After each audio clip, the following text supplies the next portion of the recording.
to request and staff is Business 2022 elections. Supervisor Christie.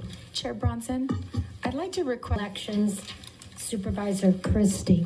Chair Bronson. I'd like to request and staff is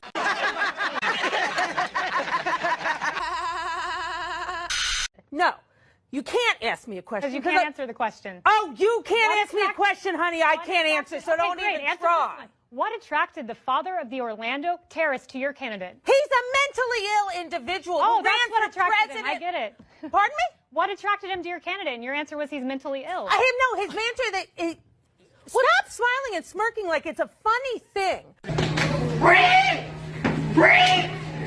I'm Tickle Climate right now is no warmer than it's been many times throughout history.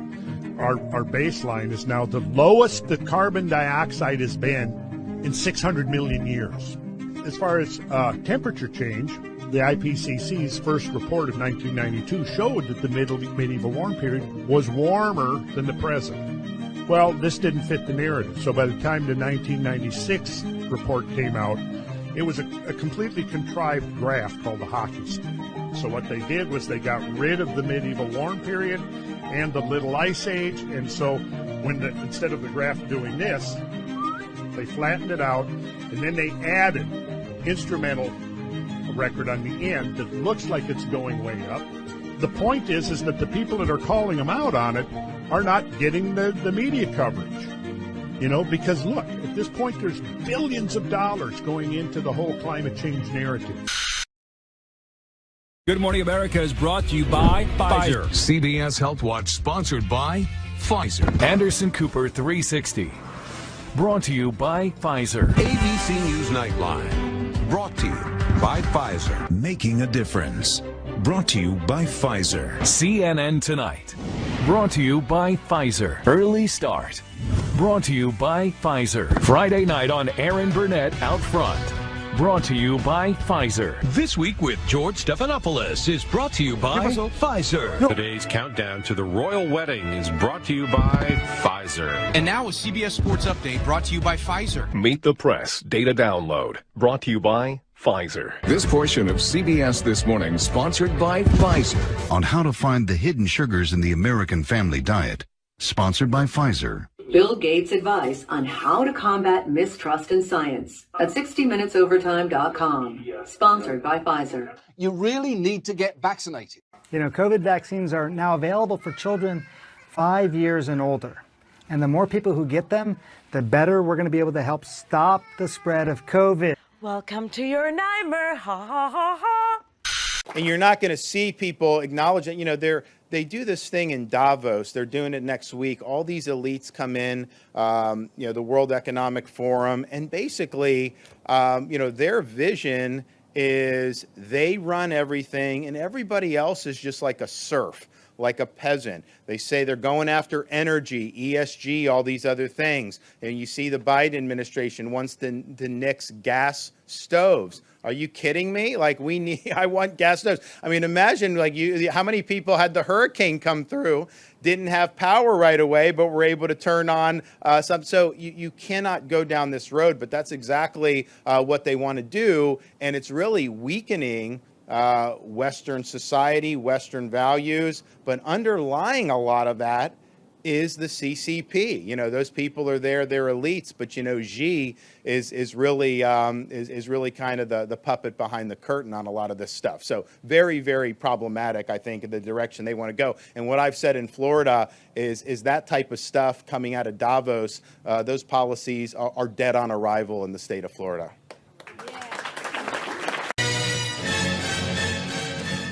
You don't have to go to hell. You're in hell.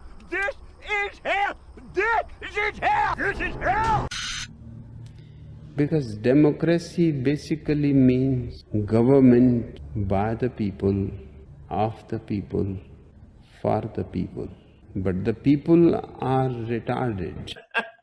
Then strangled them, and finally dismembered their bodies. Right. Then do available. And homelessness and all that. And now, the voice you've been waiting for. There is a secret song at the center of the world, and its sound is like rain. blazes through flesh. I'm here to turn up the volume.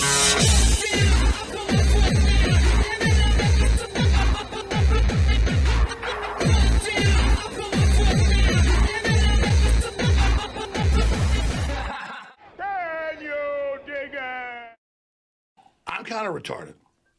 It was 1 week ago that the story started breaking about some classified documents from Biden's time as VP being discovered in a private office he had at the University of Pennsylvania. These documents were actually discovered on November 2nd, but for some reason it took over 2 months before the story really got out. I wonder why that is. That's a mystery. Was there something going on in early November that maybe they didn't want any negative publicity for Biden? Aha! Aha! It was also a little strange that these documents were very highly classified, including some with sensitive compartmented information, which tends to be for things coming from intelligence sources. The word on the street is that a lot of this was intelligence sources pertaining to China, and mysteriously, the University of Pennsylvania, right about the time they opened this office for Biden, started getting all kinds of monetary donations from Chinese people. Just another one of those coincidences we're not supposed to pay any attention to. Of course, right away, they went into overdrive trying to separate this from the whole Trump Mar-a-Lago FBI raid and the classified documents that he had there. Everybody came out with, oh, well, there's differences and distinctions to see because as soon as they found them, they turned them over, whereas Trump actually fought to be able to keep them. But for all the differences they point out, they always miss one. That is the difference between a vice president and a president. A president is the only one with sole authority that can declassify whatever the fuck he wants. Literally can declassify anything. And some people try to claim that there's a special process, but there's really not. There's no kind of form you fill out. He could just be having a meeting with Xi Jinping and decide to say something that's actually classified information, and by the fact that he said it, means it's now declassified. In the middle of a State of Union address, he could just say something and put it out there that's classified information, and the fact that he did that automatically declassifies it. Whereas a vice president doesn't have that authority at all. He no more has the authority to decide that something is declassified than he does to pardon federal prisoners. But apparently that's one distinction that just slipped everyone's minds. And I love how when Biden got asked about this, he just decided to play stupid and say that, oh, he had no idea. He didn't even realize these documents existed and what was on them. Oh, I don't know. As if that somehow makes it better. I would argue that it actually makes it worse. Not only did you leave sensitive compartmented information on documents in an unsecured area, but you were so fucking incompetent that you didn't even realize that they were there, or what they were for that matter. And then they started finding documents other places, including at his Delaware home, in his garage, and a file cabinet next to his Corvette. But it's okay, because that garage was kept locked up, he said. My Corvette's in a locked garage. Classified material next to your Corvette? What were you thinking? Let me, I'm going to get a chance to speak on all this, God willing, soon. By the way, my Corvette's in a locked garage, okay? So it's not like you're sitting out in the street. So but at any rate, was in a locked garage? Yes, as well as my Corvette. Thank you very much. Probably the most curious thing about all of this to me is why they're even talking about it at all. Big stories routinely get ignored and just downplayed and not even talked about by the likes of CNN and MSNBC and those cackling hens on The View. But right away they were all over this talking about it. It's making a lot of people wonder whether or not this is a deep state play to flush Biden out of office now that his usefulness has run its course. He's really just been a steward and a meat puppet all along, but he's so fucking stupid and out of it that he really does believe that he's president. And they sure as hell don't want him running for re-election in 24. If they could get him to maybe not even step down, but just commit to not running for re-election, then they could have a primary challenge, because they don't want Kamala either. Nobody likes that fucking bitch. So in the end, like a lot of other things, it'll just be a wait-and-see thing. But at this point, that's definitely what I'm leaning towards. Another of the wait-and-sees is what's actually going to happen with this new Congress under Speaker McCarthy. So far, he's talking a pretty good game, saying that he wants the 14,000 hours of security footage from January 6th to be released. Their first order of business was getting rid of the funding for the 87,000 new IRS agents that Biden had decided that were going to be crawling into everyday Americans' assholes. And according to Marjorie Taylor Greene, supposedly they're going to be looking into this wave of coincidences that's been causing people to suddenly drop all of a sudden in the past, I don't know, year and a half, 2 years. I'll believe it when I see it. The CDC just finally released their safety monitoring analysis for VAERS. They'd been receiving requests for this information, but refused to put it out until they got sued by the Epoch Times. And when it got released, it was easy to see why. 770 different types of adverse events. All kinds of thromboembolic and cardiac, neurological, hemorrhagic, hematological, immune system, menstrual adverse effects, all different kinds of shit. And you had twice as many vaccine reports classified as serious compared to every other vaccine given to adults. 96 different safety signals for 12 to 17-year-olds, and 66 safety signals for 5 to 11-year-olds. But what the fuck is a safety signal? What does this jargon mean? Well, basically it means that it's a condition that may be linked to the sort of a red flag that means you need to further analyze so that you can confirm any possible link. And they don't really want to further analyze, so of course they didn't want to release this. They're still trying to push this shit on everybody. They still got people like this Neil deGrasse Tyson cocksucker pushing this fucking safe and effective myth. Your own body. If you want to get an abortion, get an abortion. If I want to get the vaccine, I get to choose. So you can't force. If I can't force you to get an abortion, you shouldn't be able to force me to get Because it's not about you.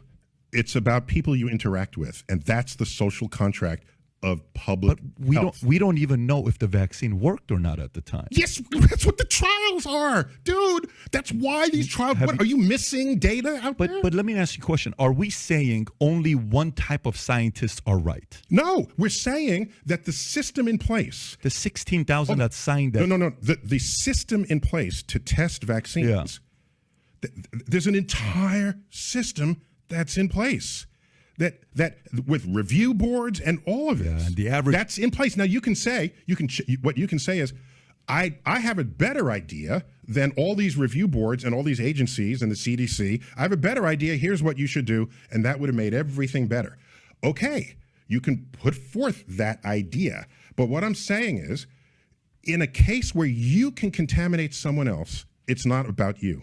It's about the collective health. You're assuming because somebody can take the vaccine, won't get COVID, which, by the way, I don't need to play the clips for you to see it, where everybody said, hey, if you get it, you're not going to get, if you take the vaccine, you're not going to get a Rachel Maddow, Joe Biden. I can give you Fauci. I can give you, and you've seen these clips before. It's not like you've never seen it before. Yeah, what happened were wrong. Hold on. So, the strain evolved. And this guy's supposed to be some kind of super genius? For a super genius, he sounds a lot like a dumb shit. And I'm like, dude.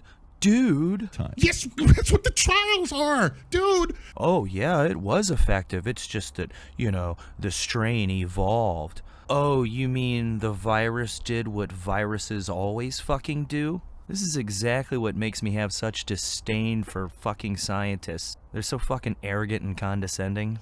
And I don't buy for a second that he doesn't know better. What I will say of this virus, I think we're in the middle of a massive experiment worldwide. And where's the guinea pigs? Maybe the experiment is, will people listen to scientists? This is the problem with trusting scientists and not thinking critically about anything. Scientists are ultimately people. They can be compromised, they can be bought off, they can be threatened and intimidated. But whichever it is, whether or not he's lying or he's just the dumbest fucking smart guy on earth, either way, fuck him.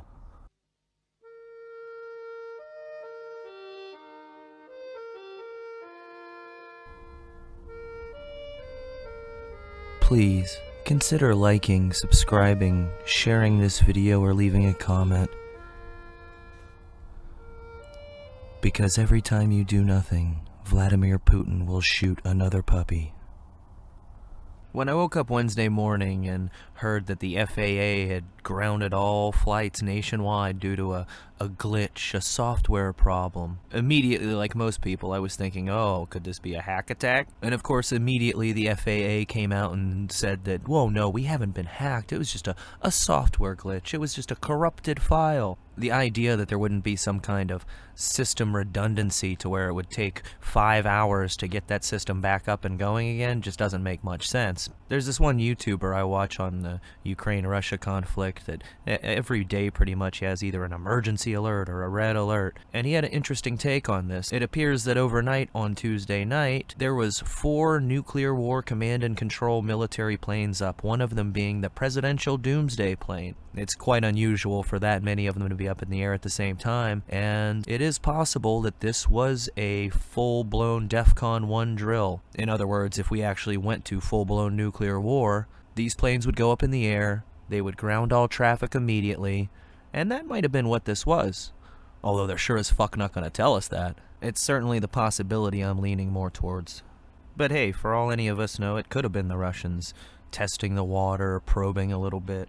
This did happen right after we announced having a bunch of Ukrainians come to Fort Sill in Oklahoma to train on this Patriot missile system. This is a brilliant story on its own. You got about 100 people coming over here to learn how to use a system that they train our soldiers on for about a year.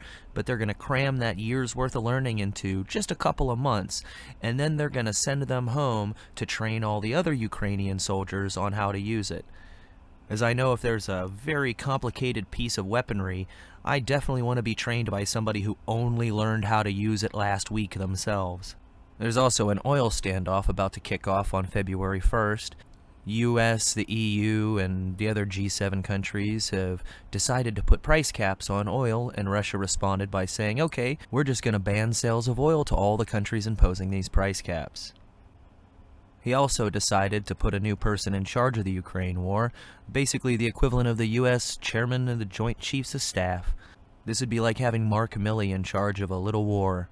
And one of our retired 3-star generals just came out and said that this is a bizarre move. But if you think about it in the context of they're expecting this to become a wider war, and they're expecting it to become a full-blown war against NATO, then yeah, you would want to have that higher-ranking guy go ahead and take charge. Doesn't seem so fucking bizarre to me. And I suspect this asshole knows better. He just doesn't want to freak people out because all the people in the know are still acting like we can just keep this going and it's not going to escalate and everything will be fine. And finally, today, as well as being Martin Luther King Day, kicks off the annual meeting in Davos, where a lot of the richest, most powerful fuckheads on Earth get together to conspire to help the planet, according to them. Because of course, what better people to solve the world's problems than the most ruthlessly greedy, elitist fucks on the planet. I'm not expecting much to happen in the next week while this meeting's going on, but as soon as it's over and the agenda's been set and those backroom meetings and conversations off the record have been had,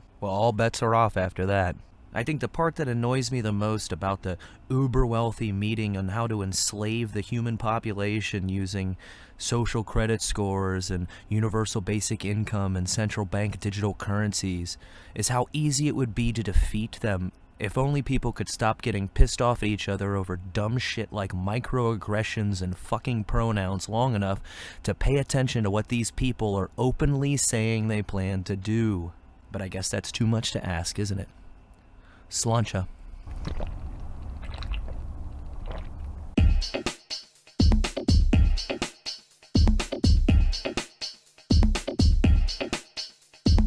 All I have in this world is my thoughts and my words, and I don't break them for no one. You understand? So say good night. So say good night to the bad guy. So say good night. So say good night to the bad guy. So say good night. So say good night to the bad guy. So say good night. So say good night to the bad guy. Come on. Come on.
to the bad guys.